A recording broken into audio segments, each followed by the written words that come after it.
Peter.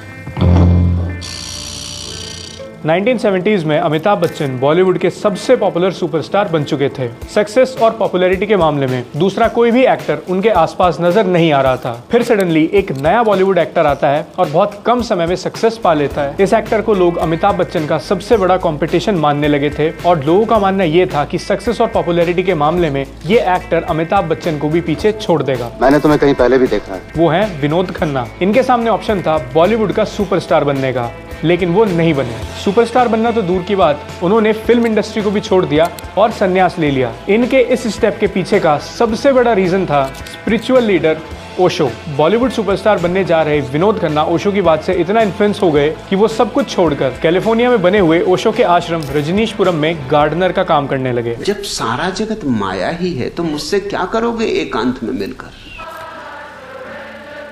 फिर क्या एकांत और क्या भीड़, सब माया है। Cash, boxes of jewelry and his throne. कैसी बहकी बहकी बातें कर रहे हो?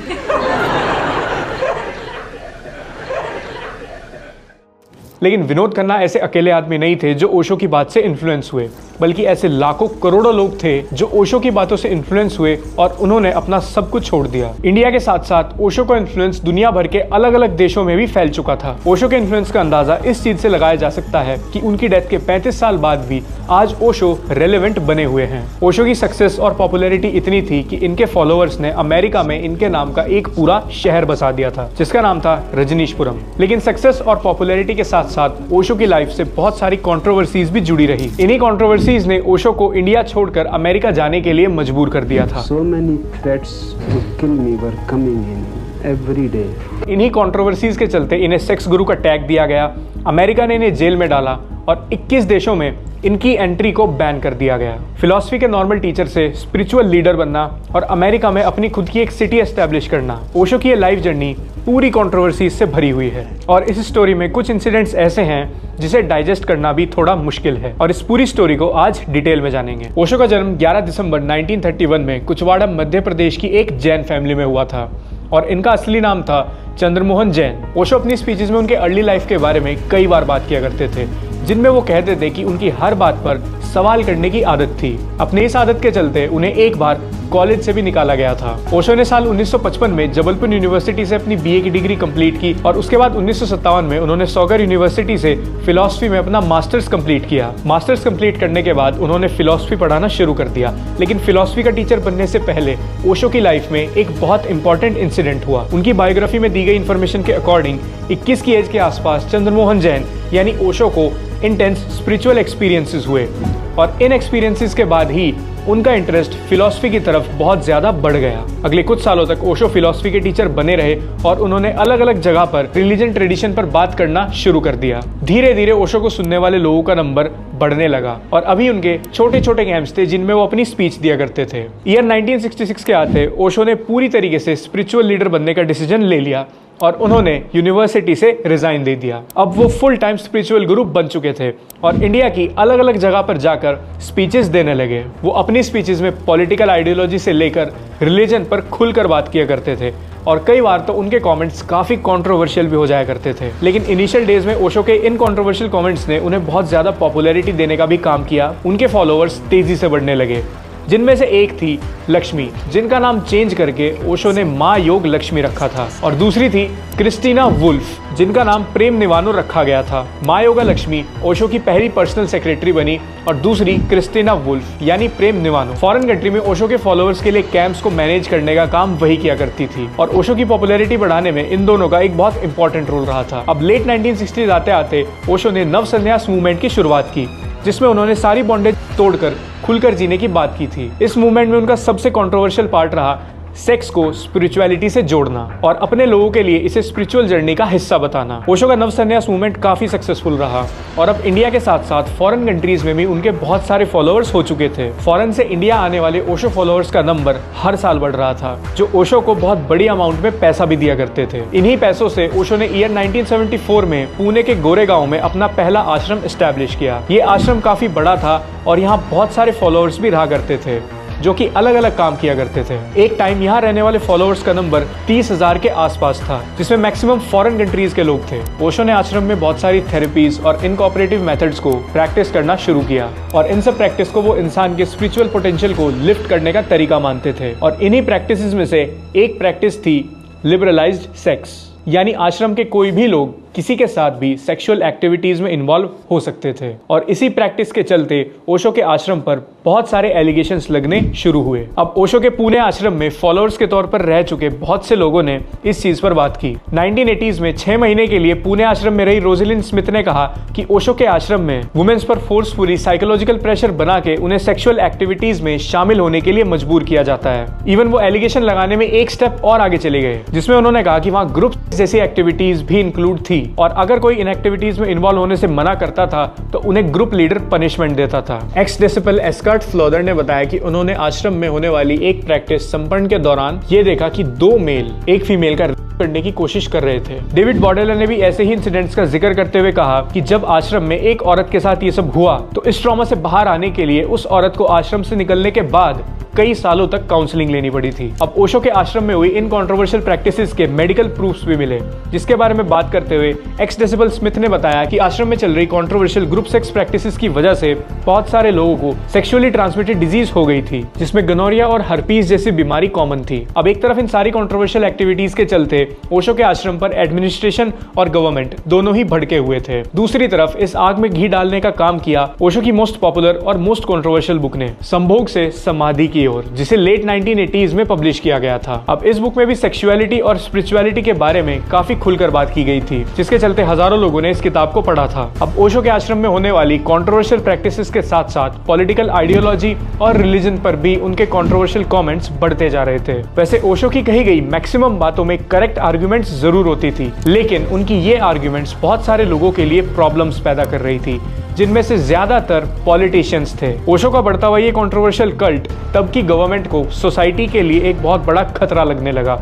और उन्होंने इनडायरेक्टली ओशो पर एक्शंस लेने शुरू कर दिए। स्पेशली 1977 के बाद जब मोरारजी देसाई देश के पीएम बने, जो कि ओशो के कल्ट के बिल्कुल अगेंस्ट थे। अब ओशो के अगेंस्ट बहुत सारे एक्शंस लिए गए, जिनमें से पहला एक्शन था कि बाहर से आए डिवोटीज से मिलने वाले अमाउंट पर ओशो को हैवी टैक्स अमाउंट पे करना होगा और उनकी सारी प्रॉपर्टीज पर भी टैक्स लगाने के ऑर्डर्स दिए गए। इसके अलावा उन पर बहुत सारे लीगल केसेस किए गए। अब बढ़ती कंट्रोवर्सीज और गवर्नमेंट के इन्वॉल्वमेंट के बीच ओशो के लिए इंडिया में रहना मुश्किल होता चला गया और इन सब चीजों से छुटकारा पाने के लिए ओशो ने अमेरिका जाने का डिसीजन लिया और आगे चलकर उनका ये डिसीजन उनकी लाइफ में एक और कंट्रोवर्शियल चैप्टर जोड़ने का काम करता है। अब ईयर 1981 में अमेरिका जाने से पहले ओशो की एक नई शिष्य उनसे जुड़ती है, जिनका नाम था शीला अंबालाल पटेल, जिसे चेंज करके ओशो ने माँ आनंद शीला रख दिया था। अमेरिका में ओशो की असिस्टेंट रही आनंद शीला ओशो के सबसे करीब रहे लोगों में से एक थी, जो उनके डाउनफॉल का सबसे बड़ा रीजन भी बनी। अब फाइनली ईयर 1981 में ओशो अमेरिका चले गए। अमेरिका के नॉर्थ वेस्ट साइड में एक डेजर्ट है जिसे वास्को काउंटी कहा जाता है, जो एंटोपी ओरेगन में सिचुएटेड थी। यहाँ पर ओशो के हजारों फॉलोअर्स ने मिलकर उनके लिए एक पूरी सिटी ही बना दी थी, जिसे रजनीशपुरम के नाम से जाना जाता था। लगभग 260 किलोमीटर स्क्वायर एरिया वाली सिटी को ओशो के फॉलोअर्स ने ही बनाया था।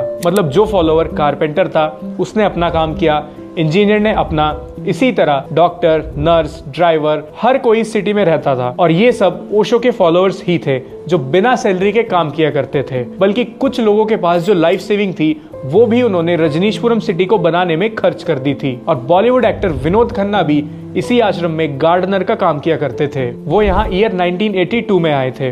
अब रजनीशपुरम में पब्लिक के लिए सारी फैसिलिटीज अवेलेबल थी, चाहे वो पुलिस डिपार्टमेंट हो, फायर डिपार्टमेंट, पब्लिक ट्रांसपोर्ट और शॉपिंग मॉल्स। और इन सब का अमेरिकन गवर्नमेंट से कोई लेना देना नहीं था, बल्कि सब कुछ ओशो के कंट्रोल में था। यहाँ ओशो को मिलने के लिए हजारों लोग आया करते थे, जिनके प्राइवेट प्लेन की लैंडिंग के लिए रजनीशपुरम में एयर स्ट्रिप्स भी बनाई गई थी। अब रजनीशपुरम के एस्टेब्लिशमेंट के बाद अमेरिका के अंदर ओशो की पॉपुलैरिटी एक्सप्लोड कर गई। उनके पास एक टाइम पे 90 से भी ज्यादा रोल्स रॉयस की कार्स थी और दुनिया की सबसे महंगी वॉचेस का कलेक्शन हुआ करता था। और ये सब उनको रिच बिजनेसमैन डिवोटीज से मिला था। लेकिन इंडिया में हुई कंट्रोवर्सीज के बाद जो चीज यहाँ ओशो ने ठीक से मैनेज की वो ये कि पुणे आश्रम के एक्सपीरियंस से सीखते हुए ओशो ने यहाँ किसी भी तरह के सेक्सुअल प्रैक्टिसेस पर कंट्रोल करने की पूरी कोशिश की और इसमें वो काफी हद तक सक्सेसफुल भी रहे। लेकिन फिर भी उनके आश्रम में एड्स वायरस के इन्फेक्शन और इससे जुड़ी न्यूज लगातार सामने आती रही। दूसरी तरफ अमेरिका का एडमिनिस्ट्रेशन ओशो के बढ़ते हुए कल्ट से परेशान होने लगा। अब वो चाहता था कि जल्दी से जल्दी इस पर कंट्रोल किया जाए। अब इसके पीछे कोई ऐसी वजह नहीं थी कि ओशो इंडिया से आए हैं तो इसके लिए अमेरिका का एडमिनिस्ट्रेशन उन्हें रोकने की कोशिश कर रहा था या फिर उनके साथ कोई डिस्क्रिमिनेशन हो रहा था। नहीं, क्योंकि ओशो से पहले बहुत सारे इंडियन साधु और स्पिरिचुअल लीडर्स अमेरिका में जा चुके थे और बिना किसी प्रॉब्लम के अपने मिशंस को सक्सेसफुली रन कर चुके थे। जैसे स्वामी विवेकानंद, स्वामी परमहंसा और इस्कॉन के फाउंडर स्वामी प्रभुपाद, ये सब लोग ओशो से पहले अमेरिका में जा चुके थे। लेकिन ओशो जैसे सिमिलर कल्ट के साथ अमेरिका में एक बहुत बुरा एक्सपीरियंस हो चुका था, जिसके चलते अमेरिका ओशो के रजनीशपुरम को लेकर बहुत ही ज्यादा अलर्ट था। ईयर 1978 में गोवा में ओशो की ही तरह एक कल्ट लीडर जिम जोन्स ने अपनी अलग सिटी बनाई थी जिसका नाम था जोन्स टाउन। उन्होंने अपने लोगों से कहा था कि वो एक अलग दुनिया बसाना चाहते हैं। मतलब कुल मिलाकर ओशो के रजनीशपुरम से काफी सिमिलैरिटीज थी। लेकिन जोन्स टाउन में कुछ बहुत ही डिस्टर्बिंग इंसिडेंट्स हुए जिसमें 918 लोगों की डेथ हो गई। मरने वालों में मोस्टली लोग अमेरिका के ही थे। इसीलिए अमेरिका ओशो के इस सिमिलर कल्ट को लेकर घबराया हुआ था और वहां होने वाली हर एक चीज पर नजर रखे हुआ था। अब अमेरिकन एडमिनिस्ट्रेशन की इस अलर्टनेस का इम्पैक्ट भी देखा गया जब ईयर 1984 में रजनीशपुरम की मैनेजर और ओशो की पर्सनल सेक्रेटरी मां आनंदा शीला पर बायो टेरर अटैक के एलिगेशंस लगे। यहाँ पर अमेरिकन एडमिनिस्ट्रेशन का कहना था कि मां आनंद शीला ने ओशो के फॉलोअर्स के साथ मिलकर ओरेगन स्टेट में 10 रेस्टोरेंट के सैलेड बार्स को सैल्मोनेला बैक्टीरिया से इन्फेक्ट किया है, जिससे वहां 751 लोगों को फूड पॉइजनिंग हुई, जिसमें से 45 लोग क्रिटिकल कंडीशन में गए और उन्हें हॉस्पिटलाइज्ड होना पड़ा। रिकॉर्ड्स के अकॉर्डिंग ये उनकी हिस्ट्री में अब तक का सबसे बड़ा बायो टेरर अटैक था। और ये बायो टेरर अटैक क्यों कराया गया था, इसका रीजन बताते हुए अमेरिकन एडमिनिस्ट्रेशन ने कहा कि ऐसा मां आनंद शीला ने वास्को काउंटी के इलेक्शन में उनके अपने कैंडिडेट को जिताने के लिए किया है।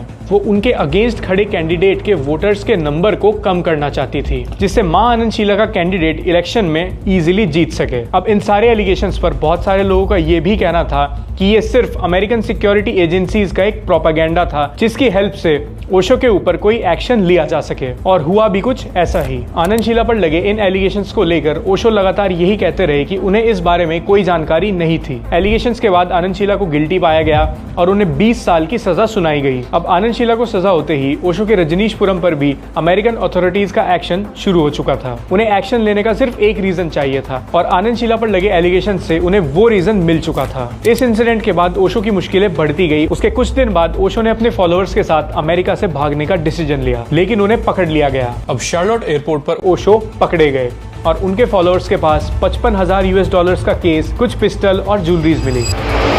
Sunday night, with $55,000 in cash, boxes of jewelry, and his throne, the Bhagwan and a handful of his followers fled the ranch commune. इस इंसिडेंट के बाद ओशो पर लगे इमिग्रेशन फ्रॉड के एलिगेशंस के चलते उन्हें 12 दिन तक अमेरिका की अलग अलग जेल में रखा गया। उनका पासपोर्ट जब्त कर लिया गया और अमेरिका के कहने पर 21 देशों ने उनकी एंट्री पर रोक लगा दी। 12 दिन बाद ओशो कस्टडी से बाहर आए और तब उनके पास इंडिया वापस आने के अलावा कोई भी ऑप्शन नहीं बचा। अब जनवरी 1987 में ओशो अपने पुणे वाले आश्रम में लौट जाते हैं, जहां उन्होंने बताया कि अमेरिका की जेल में उन्हें स्लो पॉइजन देकर जान से मारने की कोशिश की गई। अमेरिका से लौटने के कुछ टाइम बाद ही उन्हें बैक पेन, अस्थमा और हार्ट प्रॉब्लम जैसी दिक्कतें होने लगी, जिसे उन्होंने स्लो पॉइजन का असर ही बताया। अब 19 जनवरी 1990 को 60 साल की एज में ओशो की डेथ हो गई। अपनी पूरी लाइफ कंट्रोवर्सी से घिरे रहे ओशो की डेथ भी बहुत ही ज्यादा कंट्रोवर्शियल रही। उनकी डेथ को लेकर आज तक बहुत सारी थ्योरीज सामने आई हैं और मैक्सिमम थ्योरीज ये दावा करती हैं कि उनके करीबी लोगों ने ही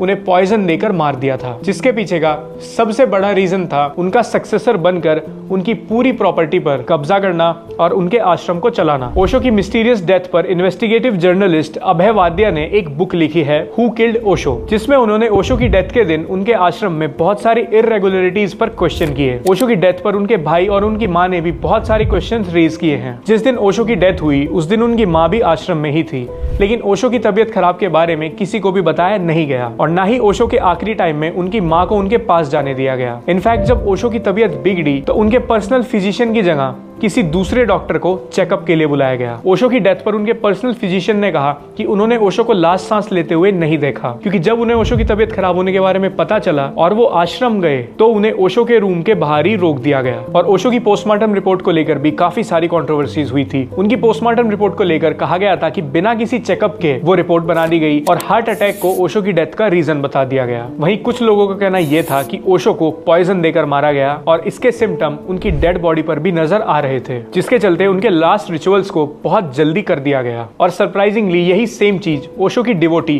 प्रेम निवानो यानी क्रिस्टीनिया वुल्फ के साथ भी हुई। ओशो की डेथ से 40 दिन पहले उनकी भी डेथ हो जाती है और उनकी डेथ का रीजन ड्रग ओवरडोज बताया गया। उनके लास्ट रिचुअल्स को भी बहुत जल्दबाजी में पूरा कर दिया गया, लेकिन आज तक कोई ये नहीं जान पाया है कि उस दिन ओशो के रूम में क्या हुआ था और उनकी डेथ आज तक एक मिस्ट्री बनी हुई है। अब भले ही ओशो के बाद उनका कोई सक्सेसर नहीं हुआ, लेकिन ओशो इंटरनेशनल नाम से उनकी अपनी एक ऑर्गेनाइजेशन चलती है और आज भी उनके आश्रम खुले हुए हैं। उन्हीं के भाई इसे रन करते हैं। तो कंट्रोवर्सी से भरी हुई लाइफ के बावजूद लोगों का एक ग्रुप ऐसा था जो ओशो को 20th सेंचुरी का सबसे बड़ा फिलोसोफर मानते हैं। उनके फॉलोअर्स उन्हें भगवान रजनीश ओशो कहकर बुलाते हैं और उनकी पूजा तक करते हैं। उनकी फोटोज अपने घरों में लगाकर रखते हैं और ये बात भी काफी हद तक सही है कि ओशो 20th सेंचुरी के सबसे बड़े फिलोसोफर्स में से एक थे। अगर थोड़ी देर के लिए उनकी कंट्रोवर्सी वाली चीजों को हटा दिया जाए तो पॉलिटिकल आइडियोलॉजी से लेकर रिलीजन तक ओशो के मैक्सिमम आर्ग्यूमेंट्स सही थे और आज भी उनके आर्ग्यूमेंट्स का जवाब देना लगभग इम्पॉसिबल सा है। और यही रीजन है कि आज का यूथ और आज से 50 साल पुराना यूथ उनकी बातों से इंप्रेस हुआ करता था और लोग सोचते हैं कि ओशो पूरी तरह से रिलीजन के अगेंस्ट थे, जबकि ऐसा नहीं था। रिलीजन की कुछ चीजों को उन्होंने क्रिटिसाइज किया जो उन्हें इंपॉर्टेंट और रीजनेबल लगी, लेकिन उसी के साथ साथ उन्होंने काफी चीजों को सपोर्ट भी किया। और ओशो ने कभी अपने इमेज को बनाए रखने के लिए या किसी को अपने ऊपर एक्शन लेने से रोकने के लिए